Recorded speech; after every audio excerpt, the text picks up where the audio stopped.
There comes a moment in life when the noise of the world no longer echoes inside you, when criticism loses its power to hurt, when rejection no longer shatters your worth, when provocation finds no resonance.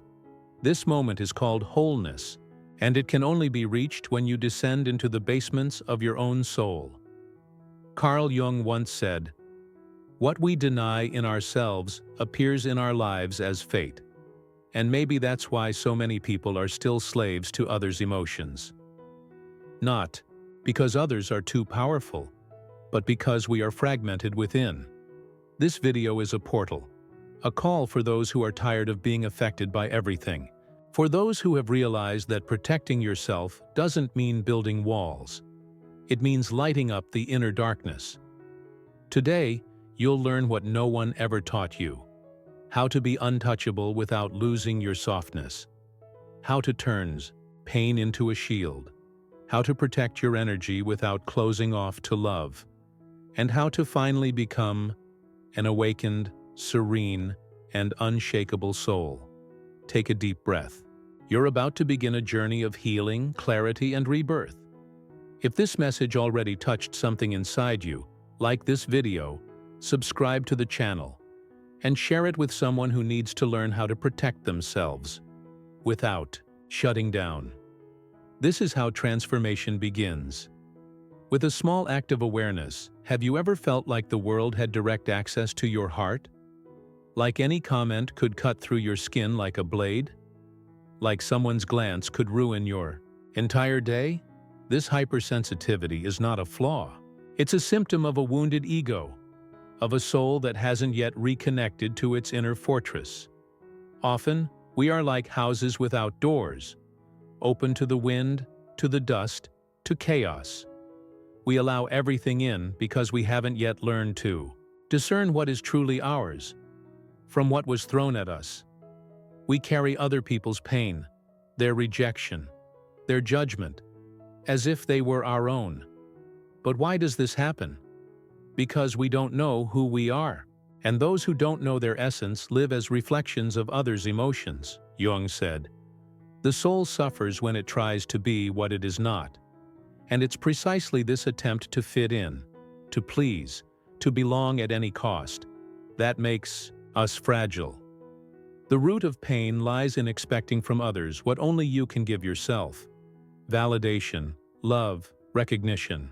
As long as you depend on outside applause, you'll live at the mercy of external silence. As long as you need to be accepted, any rejection will destroy you. The soul only grows stronger when it stops seeking shelter in someone else's eyes and begins to build a home within. We often believe it's others who hurt us. That pain comes from what they say, do, or deny us. But this is an illusion that keeps our soul in chains. What truly hurts is not the other's action. It's what that action awakens inside of us. Carl Jung reminds us, everything that irritates us about others can lead us to an understanding of ourselves. This means that every time someone shakes you, they're only activating an inner wound that still hasn't healed. Criticism only hurts when it echoes an internal doubt. Rejection only wounds when it confirms a belief in your unworthiness. Provocation only throws you off center when you're still a prisoner to control. It's as if the others simply pressed a button, but that button was already there, installed by trauma, experiences, expectations, forgotten memories. Imagine every person in your path is a mirror. Some will reflect your light, others your shadow. But all of them are revealing something you still need to integrate. The trigger is inside. True protection begins when you stop trying to control the world and start exploring what the world is trying to show you. What shakes you today is the key to what you need to heal. It's not the other who makes you suffer. It's the invisible enemy living inside you. This enemy takes many forms. The fear of not being enough, the voice that sabotages your growth, the impulse to hide when you most need to show up. Jung called this hidden force the shadow. All that you've repressed, hidden or denied in yourself. The shadow is the unaccepted part of the soul, and the more you try to suppress it, the more it takes control of your life. Unconsciously, it expresses itself through judgment, through resentment, through unexplainable anger, through envy that brings shame, through pride that protects pain. When you hate something in someone else, you're often hating a fragment of yourself that was rejected. When someone shakes you, they're usually activating a part of you you've never embraced. Carl Jung said, "One does not become enlightened by imagining figures of light, but by making the darkness conscious." True emotional protection begins when you face the inner enemy. Not to destroy it, but to understand it, to integrate it, to turn your pain into strength, because you don't become stronger by running from the shadow. You become stronger by looking at it with love, by embracing what you wish to forget, by realizing the enemy was always just a part of you asking for light. From a young age, we learn to wear masks, to smile when we want to cry, to be strong when we're breaking, to please just to be accepted. This mask is what Jung called the persona, the role we play on the stage of life. It's not inherently bad. It's necessary. But the problem starts when we forget it's just a role and begin to confuse the mask with who we truly are. The persona adapts to survive. It's the you that pleases at work, in your family, in relationships. It's the tamed, conditioned self. But behind that adaptation, there's often a deep disconnection from your real self. And the more you live to meet expectations, the more fragile you become to criticism, the more dependent on approval, the more vulnerable to manipulation, because everything that sustains the mask cannot sustain the soul. Carl Jung said, "A healthy person is not someone who is well adjusted to a sick society, but someone who remains whole within it." True emotional protection doesn't come from appearing strong, but from being real, from taking off the mask without fearing rejection, from allowing yourself to be vulnerable, whole, authentic. Because when you are true to your essence, other people's words don't reach you. Criticism doesn't dismantle you. Rejection doesn't unravel you. You no longer need to protect yourself, because you no longer have anything to hide. There's a state of being that doesn't react. It simply observes, not because it's numb, but because it's awake. It's the witnessing consciousness, that part of you that sees everything, but doesn't get lost in anything. It watches the chaos without becoming part of it. When you learn to observe instead of react, something magical happens. You stop being a puppet of others' emotions and begin to author your own presence. Carl Jung said, "Know all the theories, master all the techniques, but as you touch a human soul, be just another human soul." Observation is an act of soul. It does not judge, compare, or try to change the other. It simply sees what is alive there. And when you see clearly, no one can manipulate you. No criticism can drag you down. No dense energy can poison you. You become an unshakable mirror. Everything passes through you, but nothing sticks. Everything touches you, but nothing wounds. This is true spiritual armor, lucid presence instead of emotional resistance. It's not about defending yourself from the world. It's about becoming so conscious that the world no longer has the power to hurt you. Most people try to escape pain, but those who awaken learn to walk through it. Every wound carries a key. Every tear hides a revelation. Every fall reveals a place where your soul asked for more truth. Carl Jung once said, "What we do not confront in ourselves, we will encounter as fate." That's why life repeats the same pain with different faces. Not to punish you, but to show you that something remains unseen. Something that still needs to be loved. True emotional resilience is not born from strength, but from the integration of pain.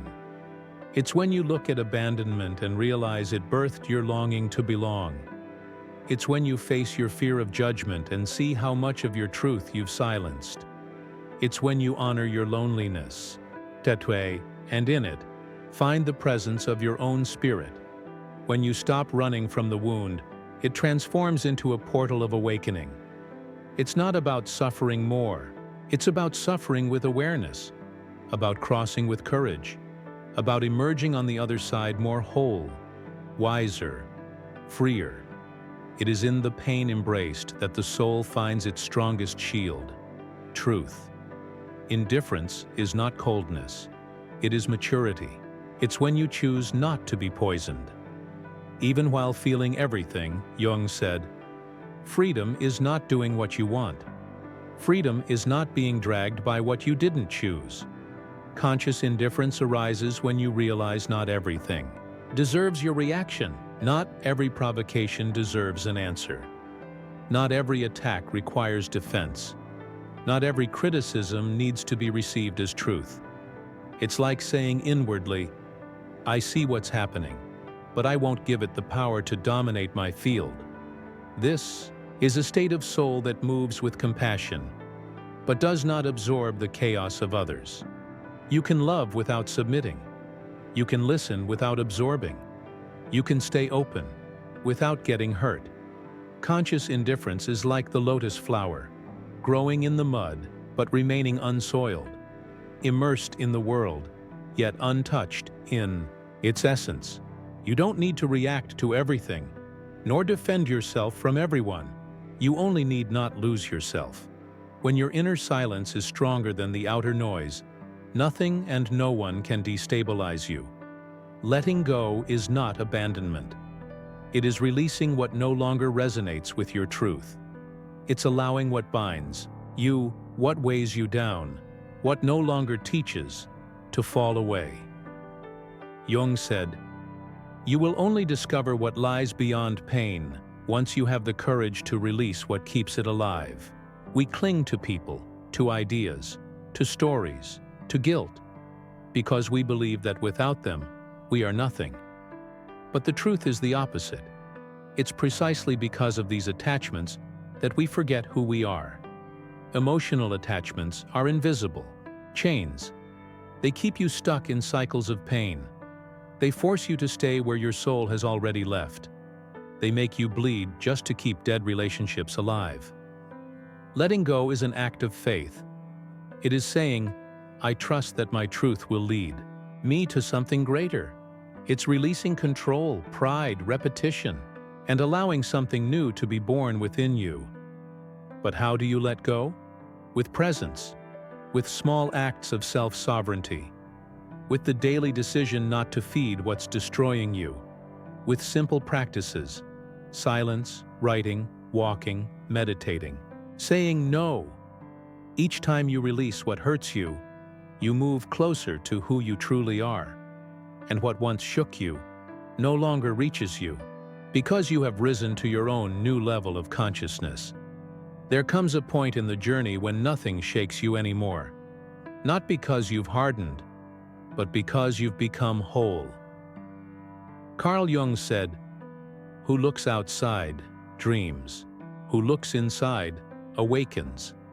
And when you awaken, you realize the external world was always just a reflection of your internal world. To be untouchable is not to build walls. It is to inhabit your center with such presence that no energy can steal from you, no criticism can shake you, no absence can weaken you. You feel everything, but you are dragged by nothing. You love deeply, but you are not emotionally dependent. You understand others' pain, but you no longer carry it as your own. This is spiritual maturity, the balance between compassion and boundaries, between an open heart and clear limits, between sweetness and sovereignty. You don't need to be cold to protect yourself. You only need to be true. When you become who you are, the world loses its power to define who you should be. You become presence. You become silence. You become freedom. You were not born to be strong. You were born to be whole, and in wholeness, strength is a consequence. Peace is your dwelling. The soul is your shield. Carl Jung left us a precious key. What you resist persists. What you accept transforms. You don't need to resist anymore, nor fight what you feel, nor defend yourself from everyone who crosses your path. Your true protection lies in the deep acceptance of who you are, with light, with shadow, with scars, and with gifts. To be untouchable is not to hide from the world. It is to be so truly yourself that the world no longer has the power to take you away from you. From today on, choose to be silent before reacting. Ask yourself, is this mine, or is it theirs? Practice detachment with lightness. And remember, true power does not come from controlling what's outside, but from reigning over what vibrates within. If this journey touched your soul, like this video, subscribe to the channel and share it with someone who needs to remember their worth. Watch the next video, and let's walk together toward healing. Spread awareness, plant healing, and keep walking your path. Untouched, serene, awake.